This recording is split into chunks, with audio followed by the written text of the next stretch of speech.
a dear friend of mine in high school. Got a couple of weeks away from graduation and he was put in a shitty situation and made a dumb decision like high school kids do when they're put in shitty situations. And after what happened, everybody had their side of the story, their 2 senses, their rumors, their MySpace things at the time. And after it was all said and done, I realized that there was one side of the story that never got told. As artists, I think that that's our job. Yeah. So I present to you this evening a true story of a tree that I once knew. Dig.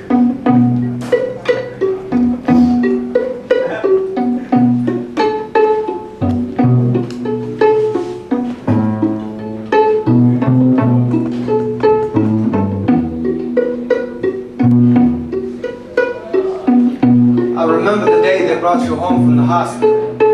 Though we hadn't yet met, I loved you through the window from the backyard. One time when you were 5, you hugged me out the autumn and stripped me of my leaves. We used to talk then, back when you could still hear me. I told you to squeeze me tight or dry your eyes, my knots are what make me this beautiful. I shed my leaves on purpose so I can catch snowflakes on my fingertips to show you when you get home from school. I give you every piece of fruit I ever produced, dropping the ripe and ready to free my fingers to make more. You only deserve the freshest, so I go tirelessly in an attempt to be a one-trunk orchard.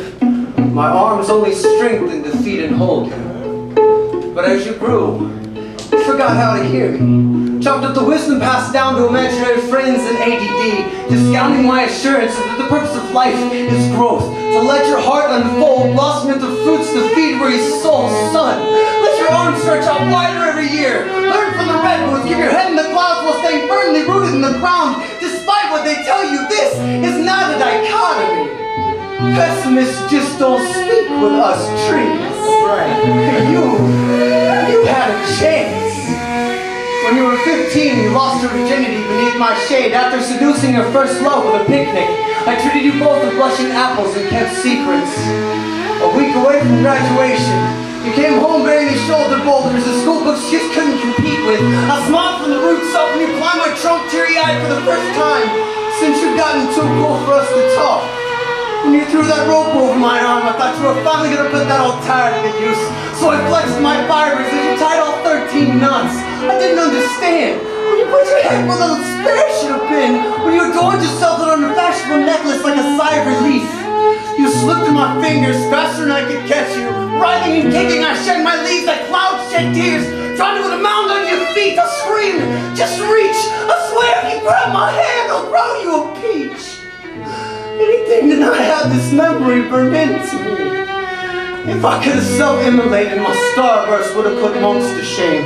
I let go of the ground, tried to topple like Babel, but Mother Earth wouldn't release my feet enough for yours to touch. As deep as I've fallen for you, I couldn't fall for you. So I just rocked you to sleep, like your grandmother's chair, made from my grandmother's spine. We swayed together all afternoons around 9 when the paramedics came to pluck you, my most precious of all fruits. I'll carve your name in this year's ring. Next August, my apples will come out salty and seedless.